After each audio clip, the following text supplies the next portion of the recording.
Yan. Yan dati ano 9:35 na ngayon eh. Dati mataas pang araw. Nangko palubog na ang araw. Pero ngayon ang kasagsagan ng init. Kanina nasa halos 31 degrees eh. Kaya naka-t-shirt lang tayo. Yan, lakad-lakad tayo dito. Sana wala tayong masalubong na bear. Mga bear ngayon nasa galaan no? Yan. Sarap ng pagkasummer talaga. Siguro pagka maraming dito sa Canada, yung warm days, mga siguro 7 months ganyan.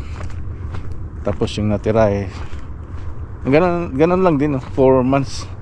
Kasi June, July, August, yan, April, May medyo na rin, medyo mainit na rin na May, June, July, August, September malamig na eh.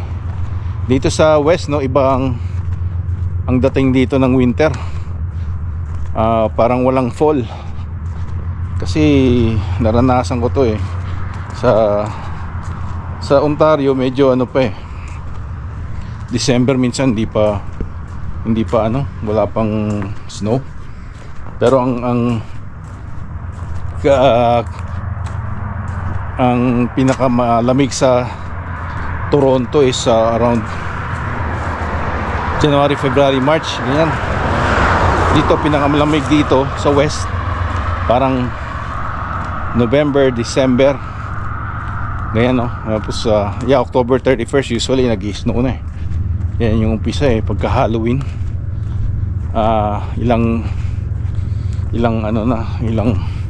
years na nagsisimula ang snow.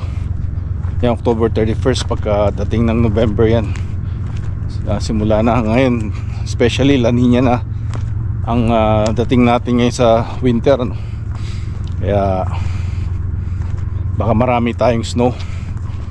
Yan, daming lavender kuhaan natin na ngayon yan sa summer. Kasi sa winter wala na yan, patay na lahat yan. Yung mga green, especially yung mga evergreen lang na tawag, na yung pine tree lang ang hindi namamatay. Yan. So dito ang ating palaging lakaran winter time din. So yan.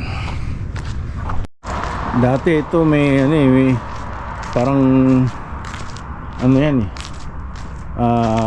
parang pub music, dancing music. Kaya may nakalagay doon, keep the noise minimum. Siguro namin nagreklamo yung mga bahay dito, kaya inalis na. Ewan ko kung totoo yung lumalabas sa Pilipinas na yan si Trillanes lumalabas, tsaka si De Lima nakalaya na ata. Ayokong pag-usapan ng politika, pero nakita ko lang sa YouTube na parang yun sila ni si Duterte kakasuhan. Parang ewan ko, yun ang kaibahan ng bakit ng Pilipinas hindi umunlad dahil sa kailangan yung political party dapat iba na, hindi na yung political dynasty. Kasi dapat baguhin na, may iba naman yung ideas. Hindi yung porkit yung tatay presidente dati, ngayon yung anak naman. Tapos ngayon yung presidente ngayon parang hinuhulma yung anak din. Parang political dynasty nga.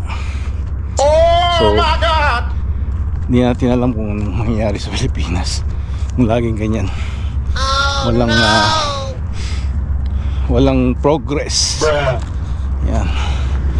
Dito parang si ano din si Justin Trudeau, anak din ng dating Prime Minister, si Pierre Trudeau. Yan, so 70s.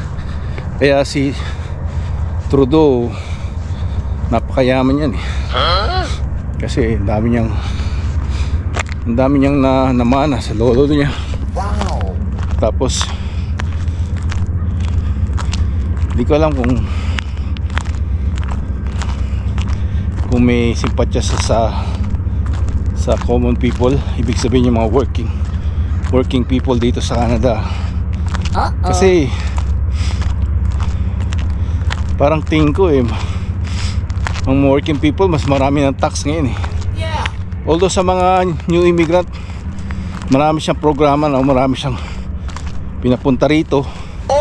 Kaya gusto niya ng mga bagong immigrant na mga free tuition sa mga healthcare aid dito sa BC, no? Lahat ng mga babaeng nasa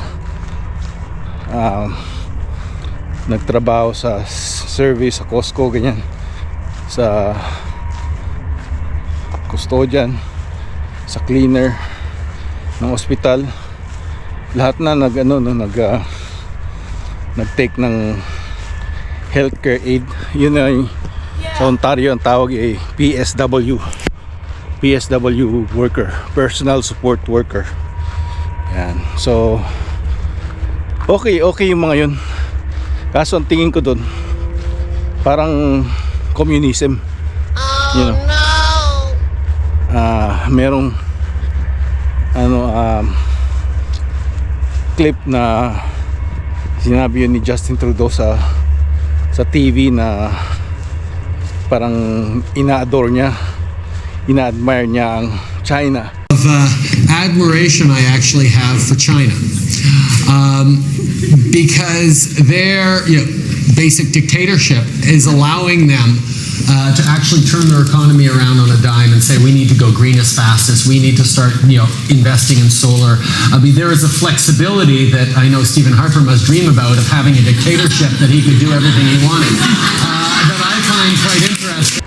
Dahil sa basic dictatorship, so syempre hindi mo alam kung ano yung context ng bago niya sinabi yun, after niya sinabi yun. Parang kinat lang na yun lang sinabi niya, na admire niya ang China dahil sa basic dictatorship. Yan, so kaya tayo mag-research tayo, no? Hindi lang tayo dapat makinig mga hearsay, ganyan. Karamihan din sa mga nasa YouTube or nagbibigay ng information sa YouTube minsan misleading or hindi accurate, right? So nasa atin na kung tayo maniniwala o hindi sa mga information, kasi nasa information age tayo dati nung 80s, 90s wala namang internet lahat Britannica, mayaman ka pag may Britannica encyclopedia ka nun. Ngayon wala na yung Britannica, sa lahat nasa internet. Ngayon nga AI, lahat ng information ma-access na ng AI, tapos ibibigay information sa'yo, no? Si ChatGPT, ang dami na. Sa Google, si Gemini yung pinapa-download nila sa atin, no? So yun, yun lang, no? Sa ating mga kababayan din dito sa Canada, yung mga datihan na, yung mga bago pa lang, dapat lang na tayo, mag-research ng tamang information para sa ating ikakaunlad ng sarili natin at ng ating sambayan ng kapwa Pilipino dito sa Canada. Yan. Yeah, right now it's officially hot in northern BC than in Hawaii. It's 30 degrees. That's just the estimate. Pero yung humidity, it's probably more. Feels like maybe 35. Yan. Dito tayo sa College of New Caledonia. 2,000 years later. Happy birthday to you. Happy birthday to you. Tingin ka rito. Happy birthday. Happy birthday. Happy birthday. Spam mo ah. Smile. Wait. Ready? Okay. 1.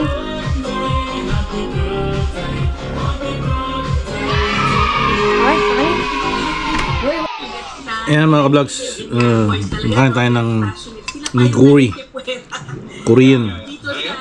Nilagyan ko ng sweet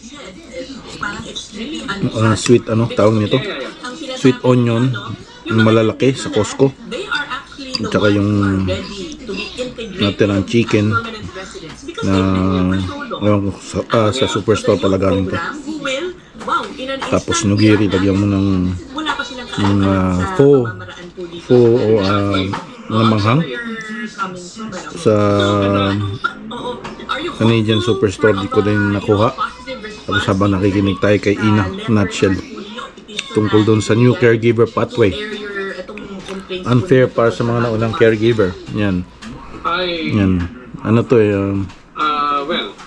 gusto ko malaman kung anong pwedeng solution dyan dahil nga si Esme dating caregiver, dumating as nanny.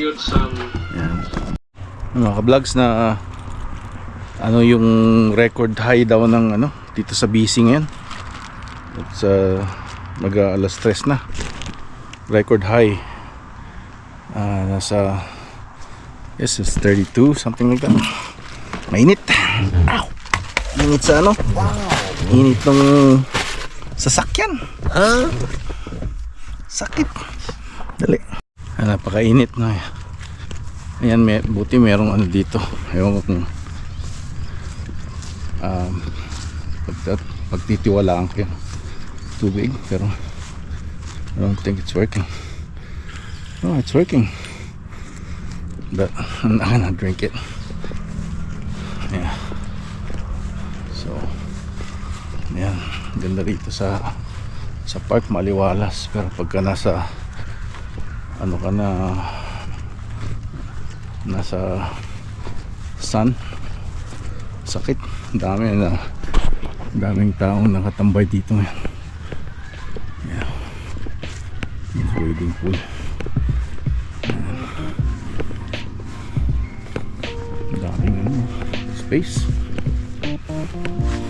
Bakit ang park na to? Laki pa ang Canada. Dito nakalubong Bridge 3.